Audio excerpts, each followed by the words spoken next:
Psalms chapter 127 verses 4 and 5. Like arrows in the hand of a warrior are the children of one's youth. Blessed is the man who fills his quiver with them. He shall not be put to shame when he speaks with his enemies in the gate. తెలుగులో చూద్దాము. యవన కాలమందు పుట్టిన కుమారులు బలవంతుని చేతిలోని బాణముల వంటి వారు. వారితో తన అంబుల పొది నింపుకొనివాడు ధన్యుడు. అటివారు సిగ్గుపడక గుమ్మములో తమ విరోధులతో వాదింతురు.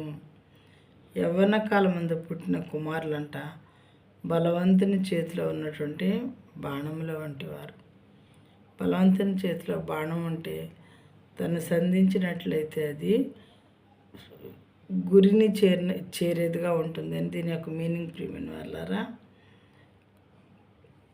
It is like an arrow in the hand of a warrior. యవ్వన కాలం ముందు పుట్టిన కుమారులు బలవంతుని చేతిలోని బాణముల వంటి వారు. వారితో తన అంబుల పొదిని నింపుకునేవాడు ధన్యుడు. తన కుటుంబాన్ని అలాంటి వారితో నింపుకునేటటువంటి వారు ధన్యులు. అటివారు సిగ్గుపడ గుమ్మములో తమ విరోధులతో వాదింతురు.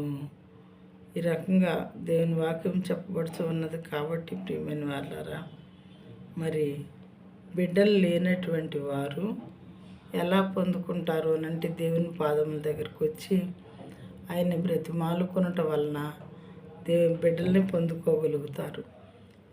మనం బిడ్డలని కాదు, అసలు మనం ఏది పొందుకోవాలన్నా దేవుని హస్తాల నుండి పొందుకోవాలి. కాబట్టి ఆయన దగ్గరికి వెళ్ళి, ప్రభువా నాకు బిడ్డలు లేరయ్యా, అన్ని సంవత్సరాలు అవుతుంది పెళ్ళయ్యి, మరి అందరూ నన్ను ఇలా అంటున్నారు అలా అంటున్నారు, భరించలేని స్థితిలో ఉన్నాను తండ్రి, నాకు బిడ్డలనే ఉండయని హృదయపూర్వకంగా దేవుని దగ్గర మనం మొరపెట్టుకున్నట్లయితే దేవుడు బిడ్డలనే ప్రసాదించేవారుగా ఉన్నారు. ప్రియమైన వాళ్ళారా, ఎంతోమంది కూడా ఈ రకంగా పొందినటువంటి వాళ్ళు నాకు కూడా తెలుసు. ప్రార్థన ద్వారా దేవుని కృప ద్వారా బిడ్డల్ని పొందుకున్నటువంటి వారు.